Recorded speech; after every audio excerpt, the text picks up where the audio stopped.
Ante todo, quisiera iniciar mi intervención saludando a los farmacéuticos que hoy nos acompañan y que representan a diversas instituciones tremendamente importantes que regulan y administran el conocimiento y la práctica farmacéutica en nuestra comunidad.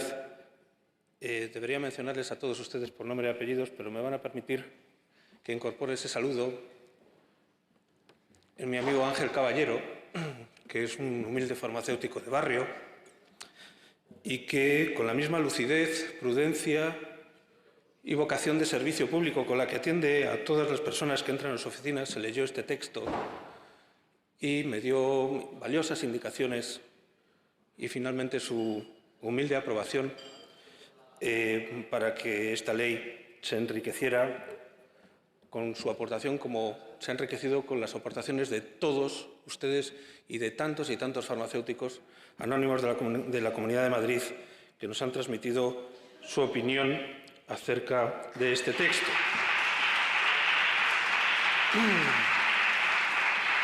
Esta ley era una ley necesaria. ¿Por qué? Miren ustedes, no hay ningún área de conocimiento humana que avance tan rápido como la sanidad. Es sencillamente imposible seguir la evolución del conocimiento en sanidad.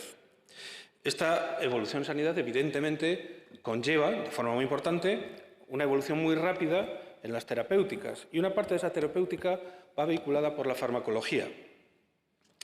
La ley que teníamos no era mala, sencillamente era obsoleta.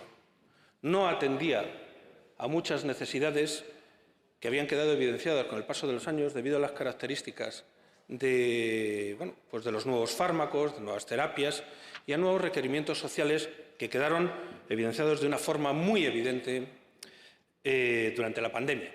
Por tanto, procedía a actualizar ese marco normativo. Esta ley no ha sido una ley bajo ningún concepto precipitada. Esta ley inicia su andadura hace 5 años. De hecho, un debate inicial en el Colegio de Farmacéuticos, en el que participaron el Partido Socialista, Ciudadanos, por supuesto, el Partido Popular, incluso una persona en representación de Vox, que parece ser que luego tampoco era, no apareció en la candidatura de Vox, pero bueno, que expuso allí sus ideas, pues quizás fue el pistoletazo de salida para la actualización de este marco normativo. La ley quedó paralizada por ese extraño tiquitaca político al que jugaba el Partido Ciudadanos por aquellos tiempos y, la ley tuvo que aguardar mejores tiempos en un cajón hasta que la directora general, doña Elena Mantilla, se puso a actualizar el texto, a trabajar el texto durante años con su equipo y produjo lo que en definitiva es un texto francamente útil. El texto pasó a la Asamblea, que decidió que se debatía en ponencia, y en contra de lo que se ha afirmado aquí, creo que el paso por la ponencia, desde luego por la experiencia parlamentaria que yo tengo, fue realmente ejemplar, sobre todo en el sentido de que se escuchó a absolutamente todas las partes con el máximo respeto y a que se incorporaron un número insólito de enmiendas de la oposición. Yo quiero decir aquí que contrasta mucho el número de enmiendas de la oposición que se aceptaron, que superan el 20% de las presentadas, con las enmiendas que, por ejemplo, los partidos que conforman la coalición de gobierno en la nación en este momento han aceptado del Partido Popular. De 1.780 enmiendas, a la fecha de ayer, que es la última actualización que yo tengo, no habían aceptado absolutamente ni una sola enmienda. Es más, mi experiencia es que las enmiendas de sanidad ni siquiera se habían molestado en leerlas. Por lo tanto, me parece que tienen un escaso derecho a quejarse, tanto por una cosa como por la otra, acerca de las enmiendas que han sido aceptadas entre las presentadas por la oposición. La ley alcanza grandes logros. Determina y actualiza las funciones de la farmacia en todos los ámbitos, ámbito comunitario, ámbito de atención primaria, ámbito de las residencias y, por supuesto, también en el ámbito hospitalario. Y esas funciones, además, fueron fruto de un consenso particularmente intenso de todas las fuerzas políticas. Es quizás el momento en el que más participaron todos los partidos presentes en la ponencia. Produce innovaciones en la oficina comunitaria que facilita y actualiza enormemente sus funciones e introduce también, por fin, la posibilidad de que personas incapacitadas reciban medicación en sus domicilios, cosa que se necesitó dramáticamente durante la pandemia y que no solamente no estuvo disponible, sino que además le costó expedientes y sanciones a personas que, en contra del reglamento y en un ejemplar ejercicio de sus obligaciones con la sociedad, tomaron la opción de llevar a los domicilios de personas que no podían abandonarlos las medicaciones que perentoriamente necesitaban. Se ha oído aquí cosas como que... Bueno, la verdad es que me asombra mucho que la señora Lillo, por ejemplo, haya alabado la labor del letrado de la Cámara, que, por cierto, señor Greciet, se lo agradezco enormemente en nombre de mi partido y se lo agradezco sinceramente, no como la señora Lillo, porque la señora Lillo, lo cierto es que, igual que el resto de los partidos de la oposición, cuando el letrado se leyó el texto y aportó una serie de matizaciones de índole exclusivamente técnico-jurídico, ustedes votaron en contra, señora Lillo. Es que tienen ustedes una afición tremenda a despreciar los servicios jurídicos de las cámaras donde están. Luego le pasa con las leyes lo que les pasa con las leyes, ¿sabe? Hicieron ustedes exactamente lo mismo que les ha pasado con lo del solo sí es sí. Exactamente lo mismo, ¿sabe?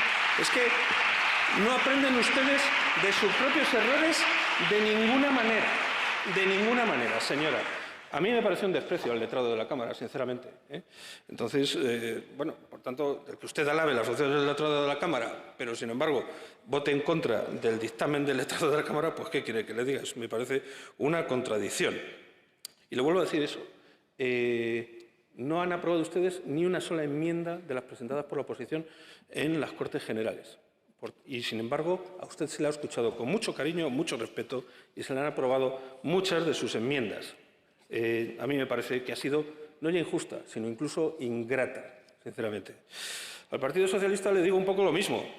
No han aprobado ustedes ni una sola enmienda a las Cortes Generales de nadie, ¿vale?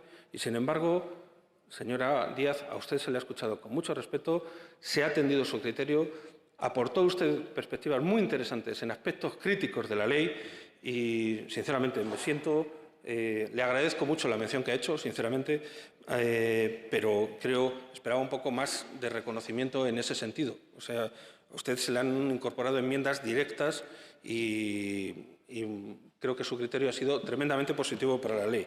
No comparto su perspectiva de que el texto va a inducir una especie de caos en la farmacia de la Comunidad de Madrid. El tiempo quita y da razones. Yo creo que a la farmacia de Madrid le va a ir mucho mejor con este texto que con el previo.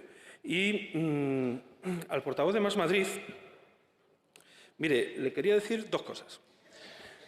La primera, yo no llevo muchas leyes desde que estoy en esta Cámara, pero sí que le tengo que decir, y quiero darle las gracias al consejero, que nunca he tenido mayor libertad para negociar con el resto de las fuerzas políticas en ponencia el texto de las leyes, las enmiendas, las transaccionales, etcétera, como lo he tenido con esta ley de farmacia, se lo garantizo, ¿vale?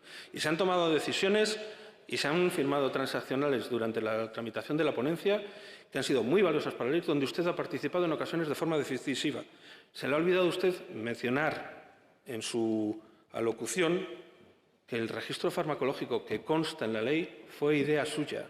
Me parece un aspecto muy importante de la ley que adoptó la ponencia, y ahí está.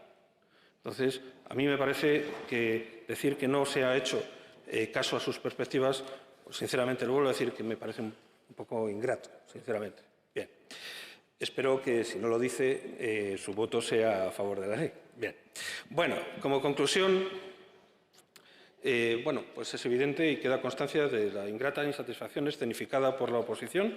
A mí me parece que, bueno, hay mucho de escenificación, ya digo, en esta postura, pero a nosotros lo que nos vale es la fantástica experiencia de haber elaborado una ley con un colectivo tan admirable como los farmacéuticos de la Comunidad de Madrid, y desde aquí quiero dejar constancia, en nombre del Partido Popular, de nuestro más profundo agradecimiento por su labor. Muchísimas gracias.